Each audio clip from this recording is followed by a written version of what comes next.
رسول اللہ صلی اللہ علیہ وسلم نے فرمایا اپنے ظالم بھائی کی بھی مدد کرو، مظلوم کی بھی مدد کرو، تو ظالم کا ہاتھ روک کر کے۔ تو اگر آپ کسی ریاست کے صدر ہیں یا کسی علاقے کے منتری ہیں یا کسی علاقے کے ودھایک ہیں یا کسی تھانے میں پولیس آفیسر ہیں، IPS آفیسر ہیں، IAS آفیسر ہیں، تو اگر آپ کے پاس میں کوئی اتھارٹی ہے، کوئی ادھیکار ہے، تبھی تو آپ اس ظالم کا ہاتھ روک سکیں گے۔ جب کوئی اتھارٹی ہی نہیں ہوگی تو آپ کس طرح سے کسی ظالم کی مدد کر سکتے ہیں اس کا ہاتھ روک کر کے؟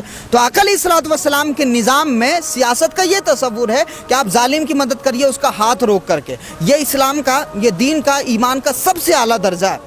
اور اگر آپ اس کے خلاف کچھ ایکشن نہیں لے سکتے ہیں تو زبان سے بولیے، زبان سے بھی نہیں بول سکتے ہیں تو کم سے کم دل میں اس کو برا جانیے۔ تو یہ ایمان کا سب سے نچلا درجہ۔ تو سب سے اعلیٰ درجہ کیا ہوا؟ جو ظالم کا ہاتھ روک لیتا۔ تو یہ کہاں سے ہوگا؟ جب تک آپ سطح میں نہیں آئیں گے تب تک آپ کسی ظالم کو نہیں روک سکتے ہیں، کیونکہ گنڈے موالیوں کا جو بیک گراؤنڈ ہے وہ بھی سطح ہے، وہ بھی سیاست ہے، راجنیتی ہے۔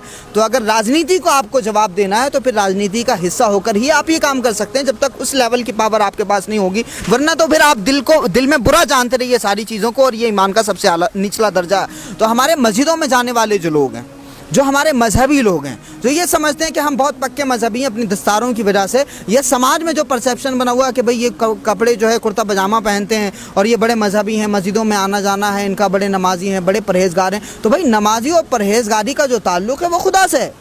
سماج پر اس کا کوئی اثر پڑ رہا ہے کہ نہیں پڑ رہا ہے، یہ ہمارے دین میں ضرور دیکھا جائے گا۔